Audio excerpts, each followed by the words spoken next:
बिस्मिल्लाहिर्रहमानिर्रहीम, अस्सलाम वालेकुम। प्रोग्राम इख्तिलाफ राय के साथ मैं हूं इफ्तिखार काज़मी। तब्दीली ये नहीं होती कि महंगाई में कमी कर दी जाए।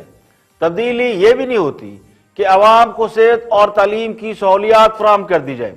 तब्दीली ये भी नहीं होती कि अगर मुल्क में करप्शन कम हो रही हो तो उसे मजीद कम किया जाए। तब्दीली ये भी नहीं होती कि रुपये को डॉलर के मुकाबले में मुस्तहकम कर दिया जाए और सब्ज पासपोर्ट की दुनिया भर में इज्जत कराई जाए। तब्दीली यह भी नहीं होती कि अमीर और गरीब के बच्चे एक ही स्कूल में पढ़े और एक ही निसाब से इस्तिफादा हासिल करें। तब्दीली यह भी नहीं होती कि सियासी माहौल को बेहतर बनाकर मुल्क में सरमायाकारी और कारोबार को फरोग दिया जाए। तब्दीली यह भी नहीं कि बिजली के कारखाने लगाकर इस मुल्क से अंधेरे दूर किए जाए। तब्दीली यह भी नहीं कि गरीब लोगों को ऑरेंज ट्रेन और मेट्रो बस जैसे महंगे मंसूबे लगाकर सैरें कराई जाए। तब्दीली सड़कें, पुल और मोटरवे बनाने से भी नहीं आती। तब्दीली यह भी नहीं कि डैम बनाने की मुहिम चलाई जाए और वाकई डैम बना दिए जाएं। तब्दीली यह भी नहीं कि इदारों में रिफॉर्म्स की जाएं या रोजगार के मंसूबे लगाए जाए। तब्दीली यह भी नहीं कि 1 करोड़ नौकरियां देकर इस मुल्क से बेरोजगारी को कम किया जाए या 50 लाख घर बनाने का वादा पूरा किया जाए। और तब्दीली यह भी नहीं कि खित्ते के दीगर मुमालिक के मुकाबले में हमारा जीडीपी बेहतर हो जाए। और तब्दीली यह भी नहीं कि खित्ते के दूसरे मुमालिक में तो करप्शन कई दर्जे कम हो और हमारे यहां वो ऊपर चली जाए और बढ़ जाए, हमारे यहां वो बेहतर हो जाए। तो ना महंगाई कम करना तब्दीली है, ना करप्शन रोकना तब्दीली है, ना मुआशरत ठीक करना तब्दीली है, ना पेट्रोल की कीमत को कम करना कोई तब्दीली है, ना लोगों को अद्वियात सस्ती फराहम करने से तब्दीली आती है, ना चीनी, आटे और गंदम के बहरान दूर करने से कोई तब्दीली आ सकती है। तो फिर तब्दीली क्या है, किस चिड़िया का नाम है? तो वज़ीर-ए-आज़म ने आज कौम को बता दिया है कि यह होती है तब्दीली।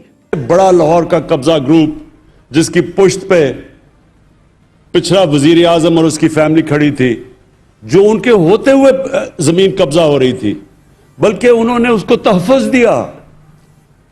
यानी कब्जा ग्रुप को कौन बचा रहा था? वजीर आजम और उसकी हुकूमत। तो सोचेंगे बेचारे छोटे लोग क्या करेंगे। तो ये जो लोग कहते हैं ना तब्दीली क्या है, ये है तब्दीली। जब ये बड़े बड़े डाकुओं के ऊपर हाथ पड़ेगा, ये है तब्दीली। कभी कोई मुल्क आज तक तब्दील नहीं हुआ। ये सुन ले मेरी बात, कभी किसी मुल्क ने तरक्की नहीं की जिधर कानून की बालादस्ती नहीं हुई। जो भी दुनिया में मुल्क आगे बढ़ा है, अभी भी जो भी दुनिया में खुशहाल मुल्क हैं, दुनिया का नक्शा देख लें, एक एक मुल्क में जो एक चीज खुशहाली की एक सबसे बड़ी वजह होगी, वहां कानून की बालादस्ती है। कोई कानून के ऊपर नहीं। कोई बड़ा डाकू ये नहीं कह सकता कि जनाब मैं तुम्हारी गवर्नमेंट गिरा दूंगा जब तक मुझे एनआरओ नहीं दो। वहां कानून, और जब कानून की बालादस्ती होती है। कौम तब्दीली को ढूंढती रही और खान साहब ने अब कौम को बता दिया कि तब्दीली आ नहीं रही, तब्दीली आ गई है। और असल तब्दीली यह है कि खान साहब बड़े बड़े चोरों और डाकों को पकड़ रहे हैं। मुस्लिम लीग नून के एमएनए अफजल खोकर का घर गिराना खान साहब के नजदीक बहुत बड़ी तब्दीली है। वरना किसकी मजाल कि वो खोकर पैलेस की तरफ आंख उठाकर भी देख सके। अपने बहनोई के घर का कब्जा छुड़ाने के लिए तो खान साहब को पुलिस अफसरान तब्दील करना पड़ते हैं, और अब मुखालिफिन का घर गिराने के लिए उन्हें 2 मिनट नहीं लगते। तो कौम को मुबारक हो कि वज़ीर आज़म ने आज खुलकर साफ साफ बता दिया है कि तब्दीली क्या होती है। सादा लो अवाम पता नहीं क्या क्या तवक्को लगाए बैठे थे, नए पाकिस्तान के ख्वाब देख रहे थे, तो उनकी आंखें आज खान साहब ने खोल दी हैं। वो जो ग्रीन पासपोर्ट की पूरी दुनिया में इज्जत कराना, मईशत को 7वें आसमान तक पहुंचाना, किसी से कर्ज ना लेना, 1 करोड़ नौकरियां, 50 लाख घर, अंडे कट्टे बच्चों से कारोबार, पता नहीं क्या क्या, इदारों में रिफॉर्म्स भी वगैरह वगैरह, तो ये सब महज नारे थे। असली फिल्म तो ये है कि चोरों डाकों को पकड़ना है तो खान साहब रोजाना पकड़ रहे हैं और 25-50 लोगों को रोजाना फांसियां हो रही है और मुल्क से करप्शन बिल्कुल गायब हो चुकी है। जो करप्ट थे वो पकड़े जा रहे हैं, बाकी ने तौबा कर ली है, लूटी हुई दौलत पकड़कर खजाने में जमा करा दी है। तो असल तब्दीली तो यह है जो खास हम लेकर आए हैं। जो काम इस मुल्क के आम सिपाही को करना था, किसी हवालदार या थानेदार को करना था, वो काम अब माशाल्लाह प्राइम मिनिस्टर खुद कर रहे हैं। और अगर कोई इस तरह का काम करने वाला कोई सरकारी एहलकार पाया गया, यानी उसने किसी चोर डाकू को पकड़ा, तो कल को वो भी वजारत उज़्मा के लिए उम्मीदवार हो सकेगा। तो लगता ही है कि हाँ साहब ने चोरों डाकू को पकड़ना, किसी को कब्जा ग्रुप करार देकर उसके घर को गिराने का नाम तब्दीली रख दिया। अगर कब्जा ग्रुपों से कब्जे वागुजार गिराने का नाम तब्दीली है, तो फिर आज कौमी असम्बली में अफजल खोखर ने भी हुकूमत को चैलेंज कर दिया। जनाब स्पीकर, बात करते हैं कब्जे की। जनाब स्पीकर, बनी गाला अगर चंद दिन पहले 12 लाख में रेगुलराइज हो सकता है, बनी गाला चंद दिन पहले 12 लाख में रेगुलर हो सकता है, तो फिर हमारा घर जो ऑलरेडी था उसको किस कानून के तहत कराया गया? जनाब स्पीकर, ये हमारा 5वां इंतकाल है। मैं बार बार कह रहा हूं, मुझे हरासा किया जा रहा है कि मैं इस असेंबली की कार्रवाई में हिस्सा न ले सकूं। किस तरह से हमारे अरकान को डराया जा रहा है, जिस तरह से इन्होंने बाय नेम मुझ पे इल्जाम लगाए हैं, इनको माफी मांगनी चाहिए, इनको शर्म मांगनी चाहिए कि एक मौजूदान पे रुकन पे इस तरह से इल्जाम लगते हैं। कब्जे वाली जमीनों पे बहनों के घर नहीं बनाए जाते। जनाब स्पीकर, हमने बहनों के घर तो नहीं बनाए, लेकिन जमानत पत्र बनाया क्या? आप इसकी इंक्वायरी कराएं। आप बनी गाला पे कब्जा, अगर हमसे कब्जा ग्रुप कहते हैं तो इमरान खान भी कब्जा ग्रुप है। ये कौन सा ऑपरेशन था, ये कौन सा कब्जा था कि सुबह 4 बजे शुरू होने वाला ऑपरेशन 8 घंटे तक जारी रहता है, लेकिन हमने कोई मजामत नहीं की। ये बदमाशी करते रहे, गुंडागर्दी करते रहे, लेकिन हम मेहमान नवाजी करते रहे। जनाब स्पीकर, क्या गुनाह था हमारा? हम नवाज शरीफ से मोहब्बत करते हैं, हम पार्टी के वफादार हैं, ये जो मर्जी कर ले, हम अपनी वफादारियां तब्दील नहीं बदलेंगे। इसको रिवर कमेटी में सपुर्द किया जाए ताकि ये अपने सबूत लेके आए, मैं अपने सबूत लेके आऊंगा। अगर बाबर अवान साहब अपनी जिम्मेदारी से कह रहे थे, बार बार नहीं मुझे कह रहे थे ये कब्जा ग्रुप है, ये कमेटी में अपने सबूत लेकर आए, हम भी सबूत लेके आएंगे। अब ये $1 मिलियन क्वेश्चन है और अपनी जगह मौजूद है कि अगर बनी गाला 12 लाख रुपयों में रेगुलराइज हो सकता है, यानी वो रेगुलर नहीं था, कानून के मुताबिक नहीं था, तो जुर्माना देकर उसे रेगुलराइज किया गया, तो फिर खोखर पैलेस क्यों नहीं रेगुलर हो सकता? उसे क्यों गिराने की जरूरत पेश आई? तो खास साहब एक रुकने कौमी असम्बली का, वो भी अपनी मुखालिफ सियासी जमात के MNA का घर गिराने को तब्दीली करार दे रहे और कामयाबी करार दे रहे और कौम को यह बता रहे कि यह होती है तब्दीली। तो उनसे गुजारिश ये है कि वो कौम को यह भी बता दे कि इस तब्दीली से कौम को क्या मिला। करप्शन तो वो है जो पहले से ज्यादा बढ़ गई है, यानी पिछले 2.5 साल में करप्शन 9 दर्जे बढ़ी है और आए थे करप्शन खत्म करने। महंगाई 7वें आसमान पर है, अवाम के मसाइल पहले से ज्यादा बढ़ चुके हैं। लोग तो ये समझते थे कि उनके दुख दर्द दूर किए जाएंगे, तब्दीली आएगी, नया पाकिस्तान बनेगा और उसमें खुशहाली होगी, रावी चैन ही चैन लिखेगा, दूध और शहद की नहरें बहेंगी। मगर पता यह चला है कि लोगों के दुख दर्द तो दूर नहीं हो रहे, लेकिन हुकूमत अपने दुख दर्द दूर कर रही है, मुखालफिन को फैंटी लगा रही है और ज़हनी तस्कीन हासिल कर रही है। तो कहने वाले तो कहते हैं, बल्कि बहुत से लोग नाम बताते हैं कि बहुत से लोग जो हुकूमत के अंदर शामिल हैं उनके नाम भी कब्जा ग्रुपों के तौर पर लिए जा सकते हैं। इसमें कोई सदाकत है या नहीं मगर मुझे नहीं मालूम। मगर कुछ हफ्ते पहले इस्लामाबाद हाईकोर्ट ने एक बहुत ही बड़े सीनियर वजीर के खिलाफ जमीनों पर मुबैना कब्जे का 2 हफ्ते कबल फैसला दिया है और उनकी सोसाइटी को अनलॉफुल यानी गैर कानूनी डिक्लेयर किया है। तो पंजाब में जो सबसे बड़ी हाउसिंग सोसाइटियां चलाते हैं और वो कुछ अर्सा नैब के हिरासत में भी रहे हैं, सबको पता है उनका नाम क्या है, उनके खिलाफ कोर्ट ने नैब को हुक्म दिया कि इनके खिलाफ कार्रवाई की। तो उनके खिलाफ क्या कार्रवाई हुई? कुछ नहीं। तो अगर चोरों और डाकुओं को पकड़ना तब्दीली है तो फिर ये काम तो माजी की हर हुकूमत करती रही है। जो भी हुकूमत में आता है वो ताकतवर होता है, किसी को FI से उठवा दिया, किसी को नैब से उठवा दिया, किसी पर मनशियात डाल दी। और एक जमाने में तो लोगों पर भैंस चोरी के केस डाले जाते थे। आज वज़ीर आज़म ने यह भी ऐलान फरमाया है कि वो सेनेट के इंतखाब में ओपन बैलेटिंग के लिए आईनी तरमीम ला रहे हैं, और अगर कोई इसकी मुखालफत करेगा तो पता चल जाएगा वो कितना बड़ा करप्ट है। यानी जो कानूनी काम भी करना है उसके ऊपर भी सियासी पॉइंट स्कोरिंग जरूर करनी है। दूसरा वो ये भी फरमा रहे हैं कि एनआरओ नहीं दूंगा। अब सवाल ये है कि हुकूमत अगर आईनी तरमीम लाना चाहती है और नेक नीयत से लाना चाहती है तो फिर वो अपोजिशन के बगैर कैसे आईनी तरमीम ला सकती है? अगर कौमी असम्बली से तरमीम मंजूर हो गई तो सेनेट से कैसे मंजूर कराएंगे? ज्वाइंट सेशन का इजलास बुलाया जा सकता है, लेकिन जिस तरह हुकूमत ओपन बैलेटिंग के लिए पापड़ बेल रही है उससे साफ जाहिर है कि हाँ साहब को खदशा है कि उनके लोग इधर उधर ना हो जाए।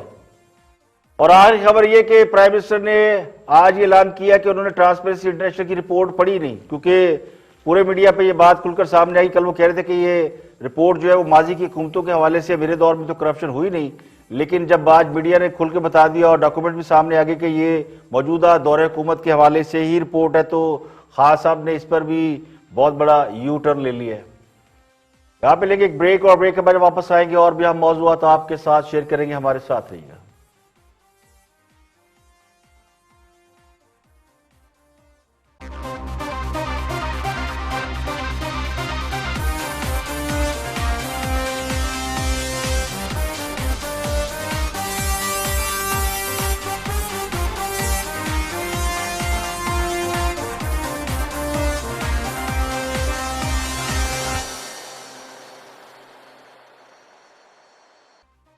Welcome back. आप देख रहे हैं प्रोग्राम इख्तिलाफ राय और मैं हूं इफ्तिखार काज़मी। ब्रेक के बाद हाजिर खिदमत है। आगे बढ़ते हैं, ऑफ द रिकॉर्ड में गुफ्तगू करें काशिफ अब्बासी। कल ट्रांसपेरेंसी इंटरनेशनल की रिपोर्ट आई थी, उस पर हुकूमत ने ये स्टांस लिया कि ये रिपोर्ट पुरानी है। इस पर काशिफ अब्बासी एनालिसिस दे रहे हैं विद एविडेंस। देखते हैं कि क्या फरमाते हैं काशिफ अब्बासी। अहम है ट्रांसपेरेंसी इंटरनेशनल का ये कहना, ये आपको इमरान खान साहब खुद बताएंगे। जब वो ऑपोजिशन में थे तो क्या फरमाते थे, ये जरा सुनिएगा कि ट्रांसपेरेंसी इंटरनेशनल के नंबर कितने अहम होते हैं। आज ट्रांसपेरेंसी इंटरनेशनल ने उसको फिगर दे दिया है। करप्शन, टैक्स की चोरी और नाहिली की वजह से इस मुल्क को कीमत अदा करनी पड़ी है, वो 8,500 अरब रुपया है। उसके मुताबिक पिछले 4 साल में पाकिस्तान में जो करप्शन और टैक्स की चोरी हुई वो है 8,500 अरब रुपया। ट्रांसपेरेंसी इंटरनेशनल का है कि पाकिस्तान ने माशाल्लाह एक ही जगह तरक्की की और वो करप्शन में तरक्की की है। एक साल में वही ट्रांसपेरेंसी इंटरनेशनल कहती है कि करप्शन पाकिस्तान में 20% बढ़ गई। तो कोई कॉन्ट्रैक्ट भी नहीं होगा। 9 दिन तो आपको सोचने में लगेंगे हमने करना क्या है, उसमें करप्शन कैसे खत्म होगी? क्योंकि आपने ये भी कहा कि मैंने प्रोग्राम पे अमल दरामद करना है टाइम फ्रेम के अंदर। अलादीन का चिराग चाहिए 90 दिन। एम्पावर पर ये सब कुछ 90 दिनों में होगा। ये मैं आपको कह रहा हूं, governance system, revenue collection, expenditure cutting, corruption से डीलिंग, ये सारा 90 दिन में, और दहशतगर्दी। मैं आपसे वादा करता हूं कि बड़ी बड़ी करप्शन 90 दिन के अंदर इंशाल्लाह हम खत्म करके दिखाएंगे। वो 90 दिन का टाइम था, अब तकरीबन 2.5 साल हो गए। तो करप्शन तो फिलहाल कॉल ट्रांसपेरेंसी इंटरनेशनल, जिसको इमरान खान साहब बड़ा क्रेडिबल समझते थे और उनको बार बार कोट करते थे अपनी करप्शन की डीलिंग में, इसमें 2 चीजें हो सकती हैं। आज शहबाज गिल साहब ने भी ट्वीट्स की और ये समझाने की कोशिश की कि कैसे डेटा पुराना, बिल्कुल डेटा पुराना नहीं है। 13 सोर्सेज इस्तेमाल करती है ट्रांसपेरेंसी इंटरनेशनल। 13 मुख्तलिफ इंटरनेशनल सोर्सेज हैं जिसको वो इस्तेमाल करते हैं। पाकिस्तान के केस में 8 सोर्स इस्तेमाल हुए हैं, जिसमें से 2 का डेटा 2019 का है, बाकी 6 का डेटा 2020 का है। तो ये डेटा पुराना नहीं है, नया डेटा है, जिसके मुताबिक कम से कम 2 इश्यूज ऐसे हैं, एरियाज ऐसे हैं जिसमें पाकिस्तान के नंबर्स या जो वैल्यू है या जो स्टैंडिंग है वो बहुत ज्यादा कम हुई है। वो एक शेर है कि देखा जो तीर खा के कमी गाह की तरफ, अपने ही दोस्तों से मुलाकात हो गई।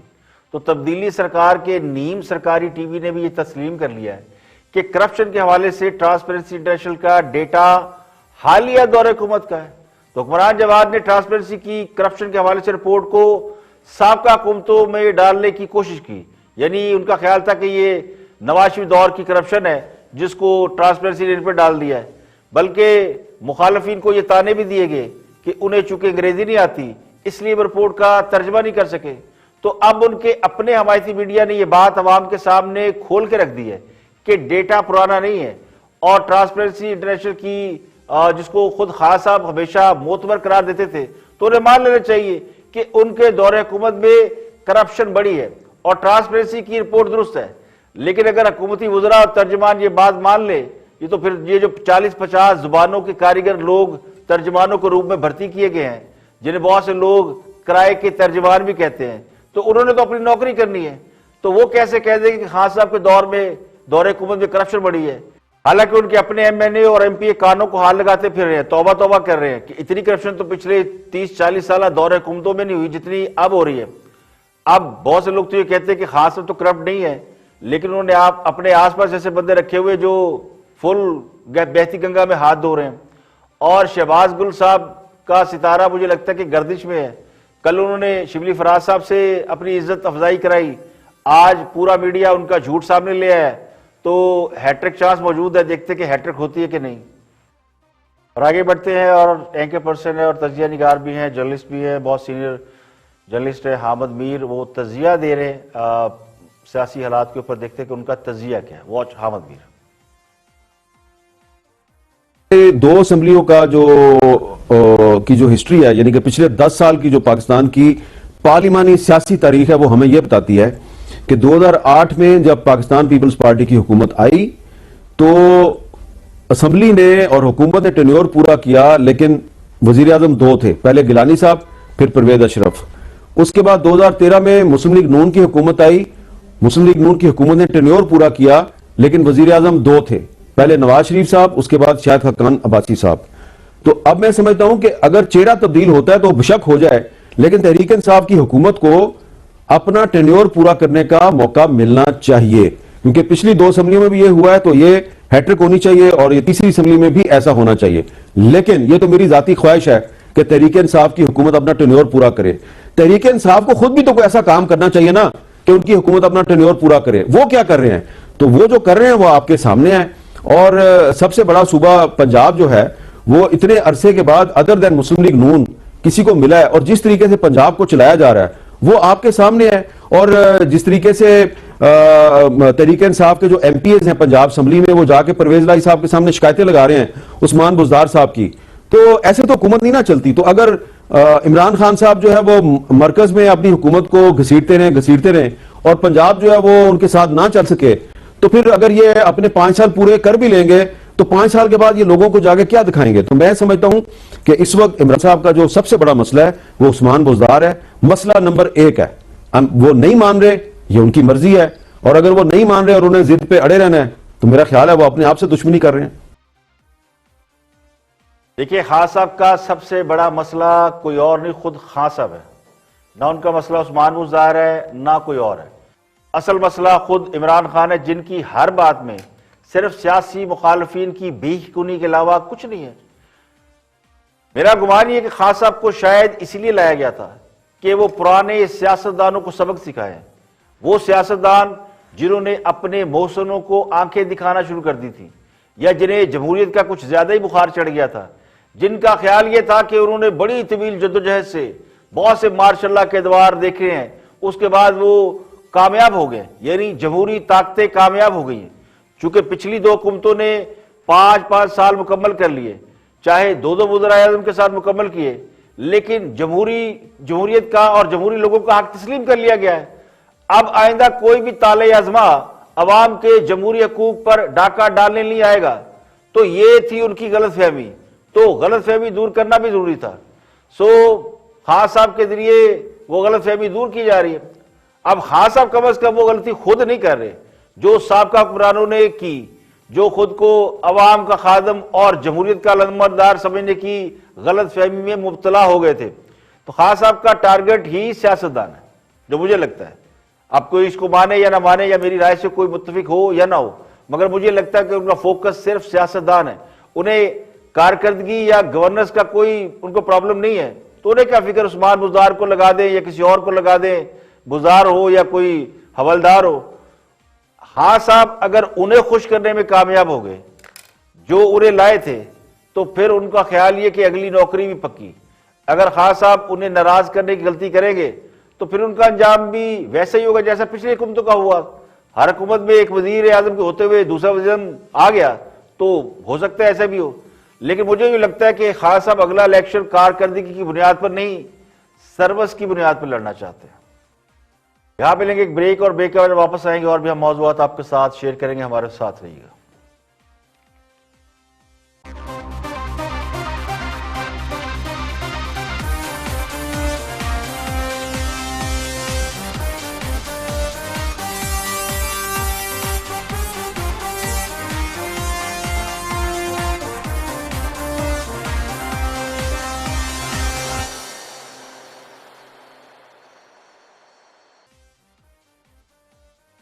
Welcome back. आप देख रहे हैं प्रोग्राम इख्तिलाफ राय और मैं इफ्तिखार काज़मी। ब्रेक के बाद हाजिर खिदमत है। आगे बढ़ते हैं। करप्शन के बहुत किस्से हैं, कहते हैं जब करप्शन की गजब कहानी, और फिर कब्जा ग्रुपों की आजकल कहानी। तो सियासत के अंदर करप्शन, कब्जा ग्रुप, सेनेट इलेक्शन, ये बहुत इन है। उस्मान डार गुफ्तगू कर रहे हैं, देखते हैं कि वो क्या फरमाते हैं। Watch this.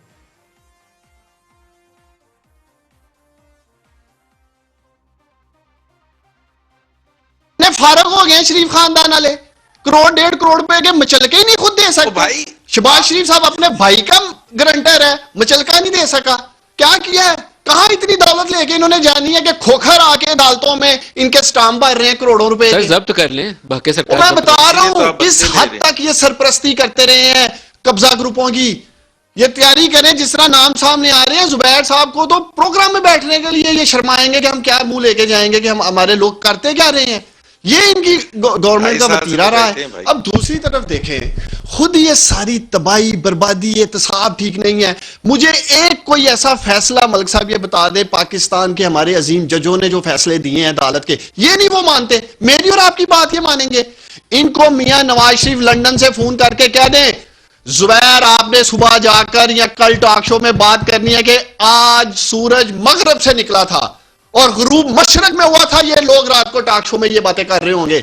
मुझे कम से कम फख्र है, अगर उस्मान डार कब्जा करके कहीं बैठा होगा ना, तो मेरा लीडर मेरे पास नहीं आने लगा इनकी तरह सरपरस्ती करने के लिए कि उस्मान डार तुमने कब्जा किया था, शाबाश। या कोई और पीटीआई का कोई कब्जा करके बैठा होगा। ये इनकी लीडरशिप का वतीरा है। आजम स्वाति के मामले में क्या हुआ था? क्या है? कुछ नहीं। तो इमरान खान वहां पहुंचा, मुझे पहले ये बताएं, जो भी आजम स्वाति ने या मैंने या किसी ने किया हम खुद भुगतेंगे।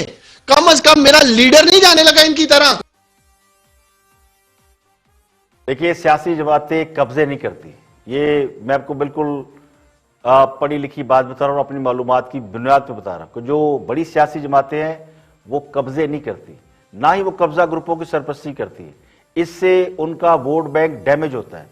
वोटर्स को पता होता है कि हकीकत क्या है। वोटर्स कभी भी क्रिमिनल लोगों को सपोर्ट नहीं करते। अब इसका दूसरा एंगल है, वो एंगल ये है कि क्रिमिनल किस्म के जो लोग होते हैं या कब्जा ग्रुप या बदमाश, वो शेल्टर लेने के लिए सियासी जमातों के अंदर भेस बदल के घुस जाते हैं। इसलिए कब्जा ग्रुपों के पीछे लीडर वाकई नहीं जाते। लेकिन सियासी वर्कर को तोड़ने के लिए अगर उन पर मनशियात का केस डाल दिया जाए या उन्हें कब्जा ग्रुप बना दिया जाए या उन पर कोई और इल्जाम थोप दिया जाए, तो उसके साथ लीडरशिप का खड़ा होना बनता है। आप खुद ही फैसला कर लें कि अगर आजम स्वाति के पीछे खान साहब नहीं गए तो क्यों नहीं गए, और अफजल खोखर से इजहारी यकजहती के लिए मरियम नवाज के घर गई तो क्यों गई।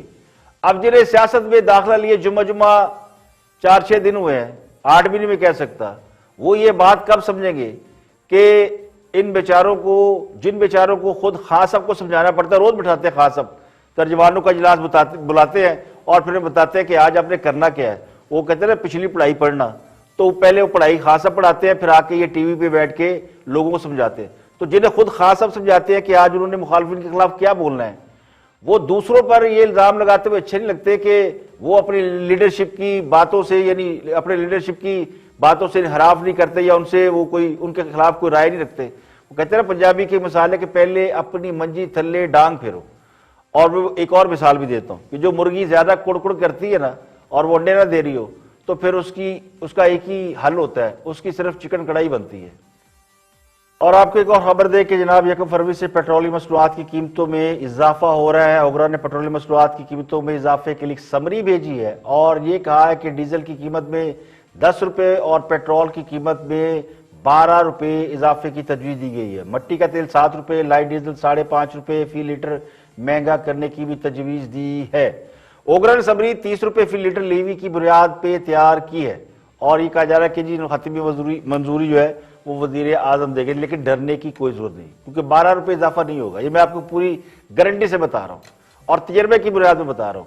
पिछले कुछ महीनों से हुकूमत ने एक स्ट्रेटेजी अपनाई है कि सबरी जो है ओगरा भेजती है ज्यादा पैसों की और करीब 12 या 14 रुपए बढ़ा दें और फिर हुकूमत जो है उसके अंदर वो कहते हैं ना हातम ताई बनते हुए हातम ताई कवर पर लात मारते हुए उसमें से पैसे कम करती है कि देखिए बनते 12 थे और हमने किए 4-5 रुपए। तो अगर पेट्रोल बढ़ेगा तो ये 3-4-5 रुपए के आसपास ही बढ़ेगा। टेक्निकली ये इतना भी नहीं बढ़ता। आलमी मंडी में जो उसको क्रूड ऑयल कीमत है 55-56 रुपए है और 55-56 डॉलर है और अकॉर्डिंगली उसको देखिए और लीवी को भी साथ मिलाए तो हुकूमत को असूली तौर पर अगर कीमत बढ़ाना भी है तो ज्यादा से ज्यादा कोई 75 पैसे या 1 रुपए बनती है। अगर आप जाए और इसको प्लस माइनस कर ले जिन लोगों को हिसाब आता है तो टेक्निकली कीमत बनती है 1 रुपया और अगर ये ना भी बढ़ाए जाए तो कोई फर्क नहीं पड़ता। लेकिन चूंकि बढ़ाने लाजमी है वरना पैसे कहां से आगे और कमाई का जरिया तो है नहीं, तो पेट्रोलियम मसनूआत की कीमतों में इजाफा करके हुकूमत अपने खर्चात भी पूरे करती है, ज़ाहिर करने पड़ते हैं। लेकिन डरे नहीं, 12 रुपए फी लीटर बिल्कुल नहीं होगा, होगा इससे कम, ये मैं आपको मेक श्योर कर रहा हूं। लेकिन 1 फरवरी से कीमतें बढ़ रही हैं, ये आपको इतला देना जरूरी है। आज के लिए इतना ही, कल फिर हाजिर होंगे मजीद खबरों तबसो तजियों के साथ। प्रोग्राम इख्तिलाफ राय से इफ्तिखार काज़मी को इजाजत दे। अपना बहुत बहुत ख्याल रखिएगा।